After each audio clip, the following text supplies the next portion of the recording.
Hello students, welcome to education India. तो ये company law की चैप्टर नंबर 3 होने वाली है वीडियो, जिसमें हम पढ़ेंगे टाइप्स ऑफ कंपनीज पार्ट 1। ठीक है, टाइप्स ऑफ कंपनीज। एक मिनट जरा कलर चेंज कर लेते हैं। ठीक है, टाइप्स ऑफ कंपनी पढ़ने वाले। टाइप्स ऑफ कंपनी में भी कौन सा टॉपिक पढ़ेंगे? इसके अंदर हमें दो टॉपिक पढ़ने हैं, on the basis of incorporation और on the basis of members. दो टाइप के कंपनीज को हम बांटेंगे। ठीक है, डिवीजन करते हैं, उनका टाइप में बांट देते हैं। तो इस वीडियो के अंदर हम पढ़ेंगे on the basis of incorporation, यानी इनकॉर्पोरेशन के आधार पर, हिंदी में बोले तो बनने के आधार पर किस तरह कंपनी का विभाजन होता है। ठीक है, या बोलो उसको बांटा जाता है। ठीक है, टाइप्स में बांटा जाता है, पार्ट्स में। ठीक है, तो ये हम इस वीडियो के अंदर पढ़ने वाले हैं। तो सबसे पहले हम डिस्कस करते हैं इसका इंट्रोडक्शन। कि देखो, हमने कंपनी के इंट्रोडक्शन इतने बार किया कि आपको पता होगा, तो ये मेरे को आई थिंक बताने की जरूरत नहीं होगी। एक बार डिस्कस कर लेते हैं। Company is a body corporate. हमें पता है कंपनी की बॉडी कॉर्पोरेट होती है, जो इनकॉर्पोरेटेड होती है, अंदर रजिस्टर्ड होती है। किसके? कंपनीज एक्ट 2013 या उससे पहले जो भी एक्ट था उसके अंदर जो रजिस्टर्ड है उसे हम कंपनी कहते हैं। ठीक है, ये जो है, जो हमारा अभी 2013 है। ठीक है, 2013 है कंपनीज एक्ट 2013। वो प्रोवाइड करता है types of companies that can be promoted registered company under the act.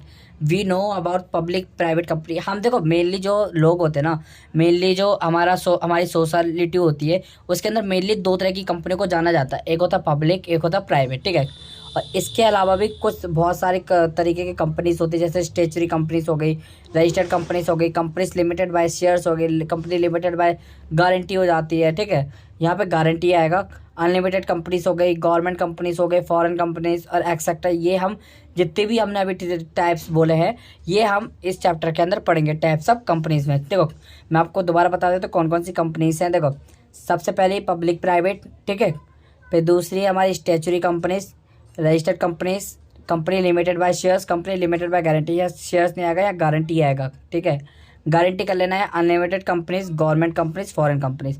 ये 4-5 कंपनी है जो हम पढ़ेंगे। तो इस वीडियो के अंदर हम सिर्फ डिस्कस करेंगे स्टेचुरी कंपनीज, रजिस्टर्ड कंपनीज और एक और है चार्टर्ड कंपनीज। ठीक है, चार्टर्ड कंपनीज ये हम पढ़ेंगे इस वीडियो के अंदर। ठीक है, तो देखो, सबसे पहले हम जानते हैं, हम देखो कंपनी जो है ना उसके बारे में पढ़ लिया था। ठीक है, अब कंपनी का सबसे पहले हम जान लेते हैं कंपनी और पार्टनरशिप के बीच में डिफरेंस देख लेते हैं सबसे पहले, है ना।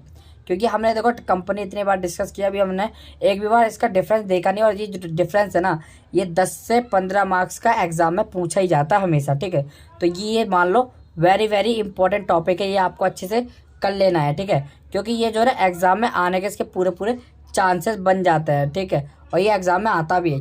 तो देखो, हमने बेसिस कंपनी और पार्टनरशिप के साथ साथ बांटा। पहला मोड ऑफ क्रिएशन किस तरह बनता है? पहला, कंपनी जो है रजिस्टर्ड होती है, एक स्टेटस होता है। ठीक है, रजिस्टर्ड होता है और एक इसका एक स्टेटस होता है कि भाई ये रजिस्टर्ड है, कंपनी है।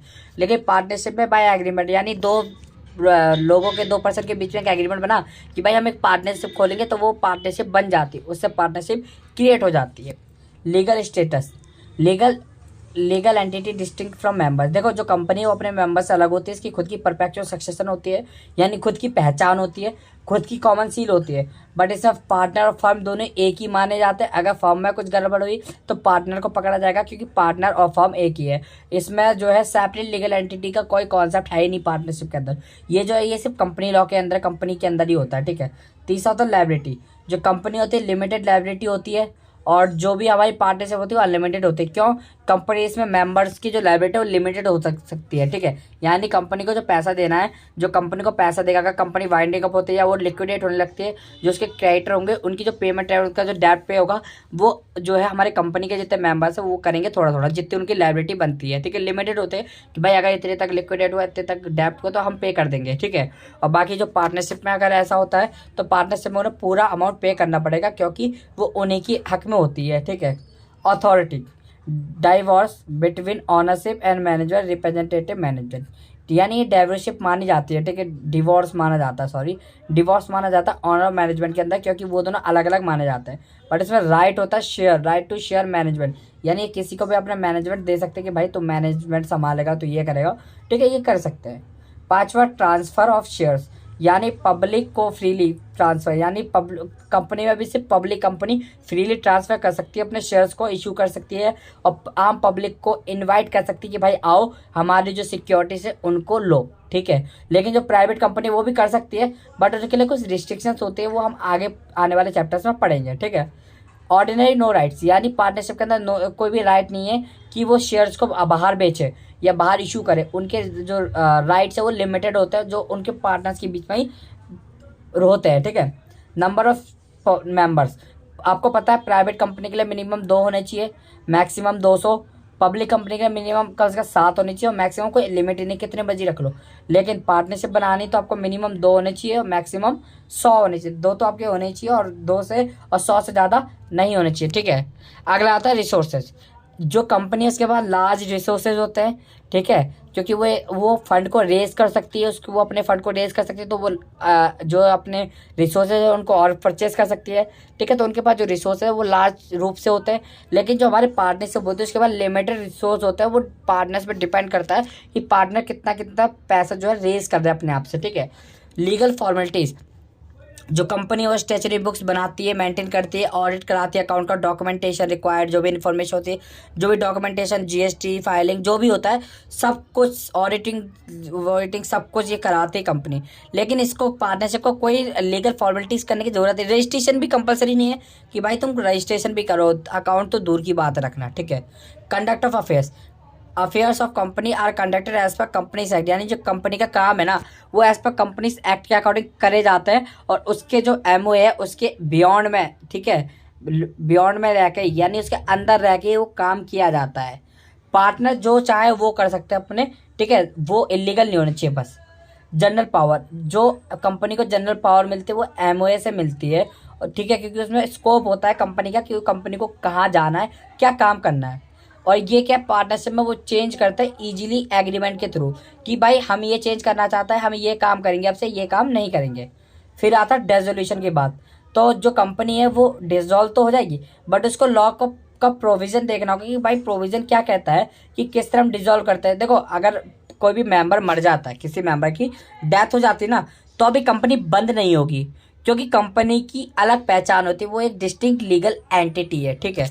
और जो हमारा पार्टनरशिप है वो अगर उसका मेंबर मर जाता है, उसका पार्टनर की डेथ हो जाती है, तो वो बंद हो सकता है। क्यों? क्योंकि इसमें जो पार्टनर है वो लिमिटेड है और इसमें कोई सेपरेट लीगल एंटिटी का कॉन्सेप्ट नहीं आता है, ठीक है। ये था डिफरेंस कंपनी और पार्टनरशिप के बीच में। अब बात करते हैं classification of companies on the basis of mode of incorporation, यानी इनकॉर्पोरेशन के आधार पर किस तरह से कंपनीज को हम बांटते हैं। पहली होती है रजिस्टर्ड कंपनी, दूसरी होती है स्टैच्यूटरी कंपनी, तीसरी होती है चार्टर्ड कंपनीज। अब इनको हम डीपली डिस्कस करते हैं कि ये कंपनीज आखिर में होती क्या क्या है, ठीक है, यानी इनको कहते क्या है और ये होती कौन कौन सी कंपनी, ये भी हम जानेंगे। तो सबसे पहले जानते हैं रजिस्टर्ड कंपनी। देखो, आपको नाम से पता चल रहा होगा कि रजिस्टर्ड कंपनीज वो कंपनीज होती हैं जो किसी भी एक्ट के अंदर, कंपनीज एक्ट में किसी भी लॉ के अंदर 1956 होता है, 1913 हो चाहे 2013 हो, इन तीनों में या इससे पहले भी जो भी था उसके अंदर भी अगर रजिस्टर्ड है तो वो कंपनी कहलाती है, ठीक है। यानी रजिस्टर्ड होनी चाहिए वो कंपनीज एक्ट के किसी भी ईयर के रूल में, ठीक है, किसी भी रूल में वो खाली रजिस्टर्ड होनी चाहिए, उसे रजिस्टर्ड कंपनी कहते हैं।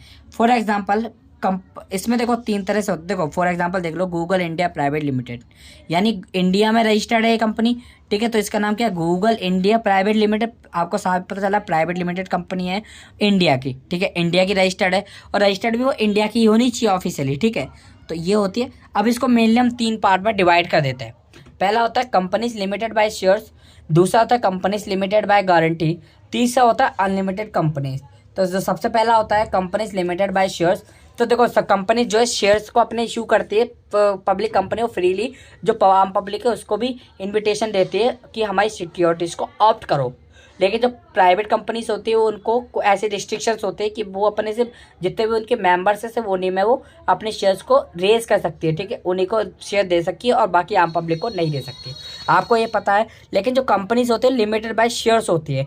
देखो कैसे, as a company having the liability of its member limited, यानी जो भी हमारे मेंबर्स है ना उनकी जो भी लाइबिलिटी बनती है कंपनी के लिए, ठीक है, कंपनी के प्रति या कंपनी की मेंबर्स के प्रति जो भी लाइबिलिटी बनती है वो एमओए के अंदर होती है, ठीक है, लिमिटेड होती है, आपको पता ही है। अगर मान लो कोई भी अमाउंट अगर अनपेड रह जाता है किसी भी शेयर का, तो सिर्फ उसकी जो मेंबर है उसकी लाइबिलिटी क्या बनती है कि वो उतना अमाउंट पे कर दे, ठीक है, कंपनी को। आपको समझ में आया होगा। चलो एग्जांपल देख लो इसका। एक एग्जांपल है, if X Y limited, for example if X Y limited has share capital, यानी जो एक्स वाई लिमिटेड कंपनी है उसने 20,000 के जो शेयर है उसे रेज कर दिए, यानी इशू कर दिए, ठीक है, इशू कर दी, और 20 रुपये का एक शेयर है, तो 20,000 शेयर कितने हो गए, 20,000 को हम मल्टीप्लाई कर देंगे 20 से, तो कितने हो जाता है हमारे 4 लाख, ठीक है, यानी 4 लाख के सारे शेयर्स हो गए, यानी 4 लाख का अमाउंट है। And A has purchase 200 shares, यानी जो ए है उसने 200 शेयर्स परचेज कर लिए और उसने जो है अभी 12 रुपये शेयर्स पे पे कर दिया है, यानी 200 जो है इसने शेयर्स परचेज किए हैं इससे और उसने 12 जो है पे कर दिया, ठीक है। अब देखो हमारा जो एक शेयर था वो कितने का था, 20 रुपये का, बस इसने एक शेयर का अमाउंट कितना पे किया है, 12 रुपये। अब इसके बाद कितना अनपेड रह जाता है, इसके पास रह जाता है पूरा 8 रुपये अनपेड। क्यों? क्योंकि इसने भाई 12 रुपये पे कर दिए, 20 में सब 12 माइनस करके देख लो, तो 8 इसने पे नहीं किए, तो अब इसकी लायबिलिटी सिर्फ इतनी बनती है कि ये कंपनी को सिर्फ 8 रुपये पे करेगा, पूरे 20 रुपये पे हो जाएंगे इसके अलावा और कोई अमाउंट कंपनी को पे नहीं करेगा, तो इसे कहते हैं कंपनीज लिमिटेड बाय शेयर्स। अब बात करते हैं कंपनीज लिमिटेड बाय गारंटी। तो according to section 2 subsection 21 of companies act 2013 where the liability of members of a companies limited by its MOA, यानी जो कंपनी के जितने मेंबर्स होते हैं उनकी जो लायबिलिटी होती है वो एमओए के अकॉर्डिंग लिमिटेड होती है, कि एमओए के अंदर हो जाती है कि भाई अगर इतना लॉस होता है या इतनी उसमें डेब्ट बनता है तो हम मेंबर्स इतना इतना करके पे कर देंगे, अगर उससे ज़्यादा होता है तो हम पे नहीं करेंगे। ये होती है लिमिटेड गारंटी, यानी गारंटी लेते हैं कि भाई हम पे करेंगे। जैसे फॉर एग्जाम्पल आपने बिजनेस लॉ में गारंटी के बारे में पढ़ा होगा, ठीक है, उसमें क्या था कि एक पर्सन जो है ए, मान लो ए है, वो शॉप पे जाता है बी के साथ, ठीक है, सी की शॉप है, तो ए जो है बी के साथ जाता है सी की शॉप पे, ये दोनों दोस्त होते ए और बी। अब सी से वो ए सामान ले लेता है, उसके पास पैसे नहीं होते, तो बी सी से कहता है, यानी शॉपकीपर से कहता है कि भाई अगर ये पेमेंट नहीं करेगा तो मैं तुम्हें बाद में पेमेंट कर दूंगा। ये ए क्योंकि उससे उधार मांग लेता है, तो ये इसकी गारंटी में दे देता है। अगर ए डिफॉल्ट कर जाता है पे करने में तो बी को पे करना पड़ेगा, क्योंकि वो गारंटर है, उसने गारंटी दे रखी है। तो इसी तरह कंपनीज भी होती है वो लिमिटेड बाय गारंटीज होती है, ठीक है। अब बात करते हैं कंपनीज विद अनलिमिटेड लाइबिलिटीज। जो कंपनीज होते हैं वो अनलिमिटेड लाइबिलिटी होती है, ठीक है, जो कंपनी की लाइबिलिटी वो अनलिमिटेड होती है। According to section 2 subsection 98 of Indian companies act 2013 defines that unlimited company as a company not having limit, यानी उनकी जो भी मेंबर्स की लाइबिलिटी है उस पर अगर कोई लिमिट नहीं होती तो उसे अनलिमिटेड कहते हैं। जैसे हमने लिमिटेड बाय देखा था, लिमिटेड बाय गारंटी देखा था, ऐसे हम देखते हैं अनलिमिटेड लाइबिलिटी, यानी जिस पे कोई लिमिट नहीं होती लाइबिलिटी की, कि भाई अगर इतना हमारा लॉस होता तो इतना ही पे करेंगे, नहीं, जितना लॉस होगा कंपनी का उतना हम पे करेंगे कंपनी को, ठीक है। ये होता है अनलिमिटेड लायबिलिटी जो मेंबर्स की होती, ठीक है। अब बात करते हैं स्टैट्यूटरी कंपनी। देखो सिंपल बात है, रजिस्टर्ड कंपनी मैंने डिस्कस कर ली। स्टैट्यूटरी कंपनी सिंपल है कि स्टैट्यूटरी कंपनीज वो कंपनीज होती है जो किसी स्टेट लेजिस्लेचर के या स्पेशल एक्ट के अंदर बनाई जाती है किसी स्पेशल काम के लिए, ठीक है। ये होती है स्टैट्यूटरी कंपनीज। फॉर एग्जांपल देखो, there are companies which created by special act के द्वारा बनाई जाती है, सेंटर द्वारा बनाई जा सकती है, स्टेट लेजिस्लेचर द्वारा बनाई जा सकती है, इसे स्टैट्यूटरी कंपनीज कहते हैं। सिंपल है, स्टैट्यूटरी कंपनीज गवर्न होती है provision of their special act, यानी जो भी स्पेशल एक्ट्स के प्रोविजन है उससे गवर्न की जाती है जितनी भी हमारी स्टैट्यूटरी कंपनीज होती है, ठीक है। हम कुछ एग्जांपल देख सकते हैं, जैसे आरबीआई हो गई, ठीक है, एसबीआई हो गई, एलआईसी हो गई, एक्सेट्रा। ये क्या है, ये एक स्पेशल एक्ट के अंदर बनाई गई कंपनीज हैं जो स्पेशली काम के लिए बनाई गई थी। There are mostly concern with public utilities, objective is not to earn profit to serve peoples, यानी देखो इनका जो ऑब्जेक्टिव होता है मेनली क्या होता है कि ये लोगों को सर्विस देना चाहते हैं, इनका ऑब्जेक्टिव पैसा कमाना नहीं होता, और ये पब्लिक की यूटिलिटी देखते हैं कि उनकी उपयोगिता कितनी है, वो कितना उनको मान लो उनको सर्विस चाहिए एक तरह से, ठीक है, तो उनकी यूटिलिटी देख के वो उनको सर्विस देता है। फॉर एग्जांपल रेलवेज हो गई, ठीक है, ट्रामवेज हो गई, गैस इलेक्ट्रिसिटी कंपनीज हो गई, एंटरप्राइज ऑफ नेशनल इंपॉर्टेंस, ठीक है।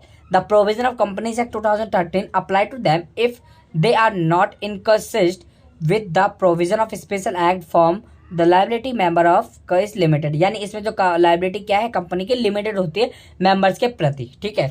तो हमने देख लिया स्पेशल स्टैट्यूटरी कंपनी। सिंपल देखो वो कंपनी जो होती है जो स्पेशल एक्ट के अंदर बनाई जाती है, ठीक है। फॉर एग्जांपल जैसे आरबीआई हो जाती है, एसबीआई हो जाती है, एलआईसी हो जाती है। लेकिन फिर ये इनका जो मोटिव होता है वो क्या होता है कि इनका मोटिव प्रॉफिट अर्न करना नहीं होता, इनका मोटिव होता है पब्लिक यूटिलिटी को देखना, उनको क्या क्या सर्विस चाहिए, ठीक है। इनने रेलवेज लाई, इलेक्ट्रिसिटी कंपनीज आई, ठीक है, गैस की कंपनीज आई, ये सब क्या स्टैट्यूटरी कंपनीज होती है।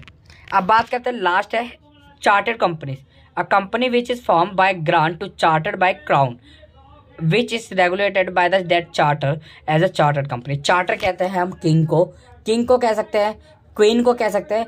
ये कंपनी वो कंपनी होती है जो किंग और क्वीन द्वारा बनाई जाती है, यानी राज्य द्वारा, यानी कोई राजा, किसी देश का राजा या रानी द्वारा जो बनाई जाती है ना कंपनीज। देखो, special charter issued by king और क्वीन ऑफ द कंट्री, ठीक है, यानी किंग और क्वीन द्वारा जब बनाई जाती है तो उसे कहते हैं हम चार्टर कंपनीज। जैसे ईस्ट इंडिया कंपनी आई थी, बैंक ऑफ इंग्लैंड, हमारे इंडिया में आई थी ईस्ट इंडिया कंपनी, ठीक है। ईस्ट इंडिया कंपनी आई थी अभी, तो उसमें जो है वो इंग्लैंड के राजा, यानी जो इंग्लैंड का राजा है उन जो सॉरी रानी क्वीन है उनके द्वारा बनाई गई थी, ठीक है। जो ये कंपनी है फॉर्म किसके द्वारा की गई थी? क्वीन के द्वारा।